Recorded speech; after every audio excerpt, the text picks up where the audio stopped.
hundreds of thousands of people are pouring into the streets of Venezuela to protest against the administration of Nicolas Maduro. And now opposition leader Juan Guaido has declared himself the country's new president. Venezuela's largest neighbours, Colombia and Brazil, have already recognized the MP as president instead of Mr. Maduro, as have other South American governments and the United States. Well, for more on this, we're joined by Eva Golinga. She's a Venezuelan-American lawyer living in New York City. Hello to you there. Foreign governments are lining up to support Mr. Guaido. Who is the president right now of Venezuela? Is it him, or is Nicolas Maduro hoping to still cling on to power, do you think?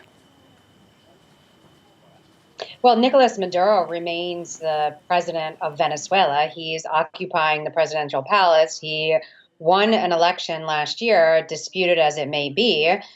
He was recently sworn in as president for his second term, even though it was done in a way, again, that was disputed. However, he does maintain control over the government and the country's resources.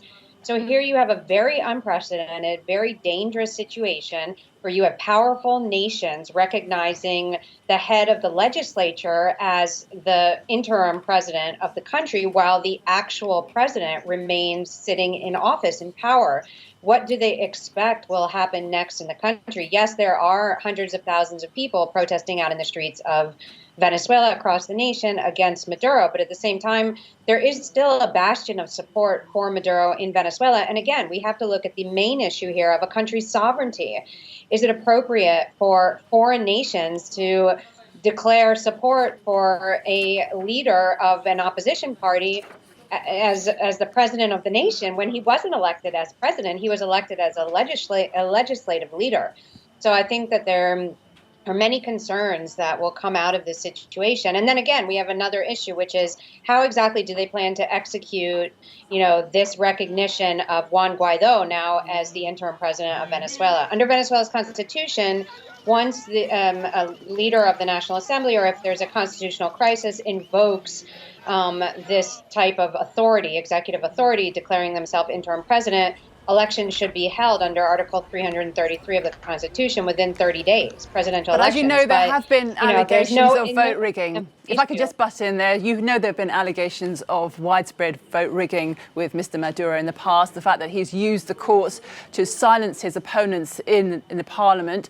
And the fact is he's had to rely on staying in power on the military, because we have seen a dire situation in Venezuela. Just explain to our viewers how bad the situation has been in Venezuela. We've seen millions fleeing the country, rampant inflation, people living in dire poverty. That's how bad it has become under Nicolas Maduro's rule.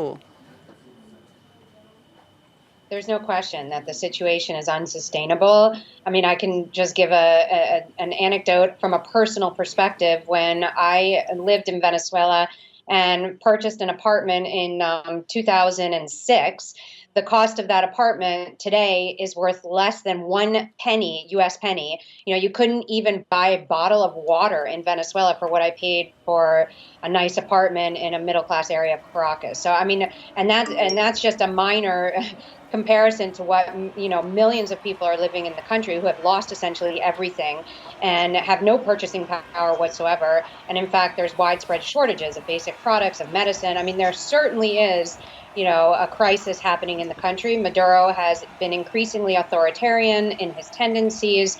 There has been vote rigging in past elections.